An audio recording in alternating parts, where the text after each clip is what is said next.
Charging तो है। भारत माता की वंदे वंदे। भारतीय जनता पार्टी जिंदाबाद, नरेंद्र मोदी जिंदाबाद, जेपी नड्डा जिंदाबाद। अब की बार फिर एक बार मोदी सरकार। बहुत शानदार।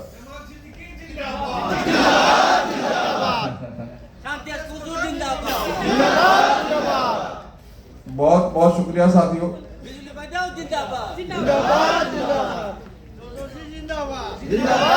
आप सभी का जिंदाबाद। और हम लोग जिंदाबाद के लायक हैं, हम लोग भाग्यशाली हैं, क्योंकि हम लोग भारतीय जनता पार्टी के तीसरे युग में हैं। अभी प्रवक्ता जी ने बताया कि एक भारतीय जनता पार्टी का काल था, युग था, जिसमें श्यामा प्रसाद मुखर्जी और पंडित दीनदयाल उपाध्याय जी काम कर रहे थे। वो बहुत कठिन काल था, बहुत कठिन युग था। जो दूसरा काल हुआ वो अटल बिहारी वाजपेयी जी का और आडवाणी जी का हुआ, जिसमें थोड़ी सी राहत मिली।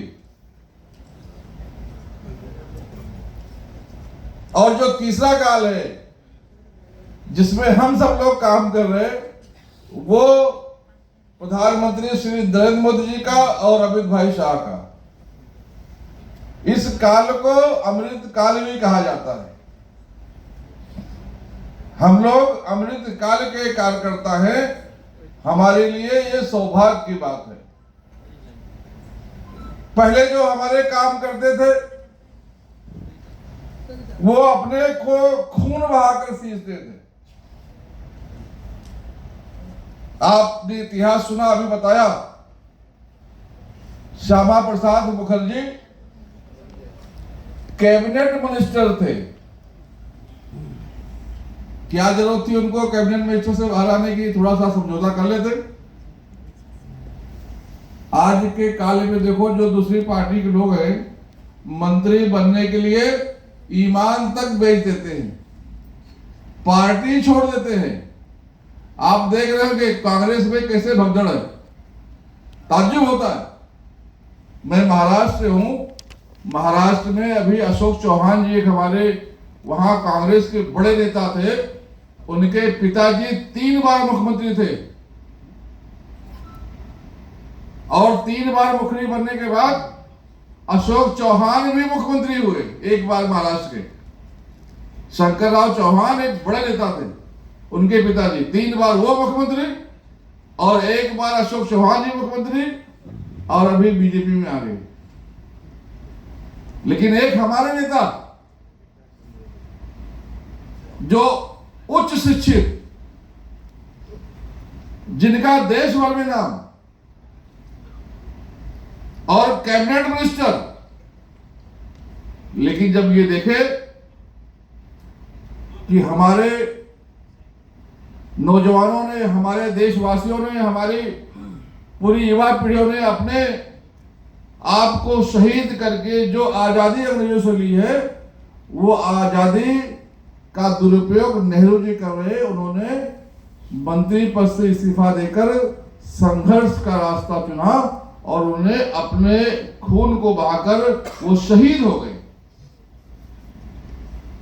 जो पहली पीढ़ी के हमारे दो नेता थे, श्यामा प्रसाद मुखर्जी और दीनदयाल उपाध्याय जी, दोनों शहीद हो गए, दोनों की हत्या कर दी गई। उन्होंने खून से सींचा धरती मां को, भारत माता को। श्यामा प्रसाद मुखर्जी की हत्या जम्मू कश्मीर में हुई, जब वो नारा लगाए थे कि हम एक विधान, एक संविधान और एक ही निशान के लिए काम करेंगे। और जब वो कश्मीर में थे, वो सांसद थे, उनकी हत्या कर दी गई। कांग्रेस सरकार ने जांच तक नहीं कराया। और दीनदयाल उपाध्याय जी जब जनसंघ के अध्यक्ष थे, वो लखनऊ से पटना जा रहे थे, मुगल सराय जो स्टेशन है उसके पास उनकी लाश लावारिस स्थिति में मिली। वो ट्रेन में किसी ने हत्या करके उनको फेंक दिया, उनकी भी जांच नहीं कराई गई। आप सोचे, उन्होंने अपने खून को बहाया है। उसके बाद अटल जी और अडवाणी जी का जो कार्यकाल आया, अटल जी और अडवाणी जी ने कितना संघर्ष किया है। उन्होंने पसीने बहाए, संघर्ष किया, मेहनत किए, तब जाकर हम अमृत काल को देख रहे, ऐसे एयर कंडीशन हॉल में बैठकर अपने मीटिंगों को कर रहे और अच्छे अच्छे रूम में सो रहे। ये पहले वाले कार्यकर्ता को नसीब नहीं था। जो उनका संघर्ष है, उस संघर्ष को आगे बढ़ाने में हमें ना आज खून बहाने की आवश्यकता है, ना पसीना बहाने की आवश्यकता है।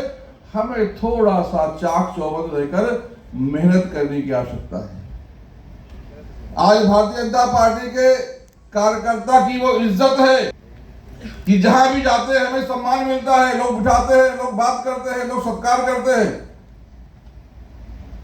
और जो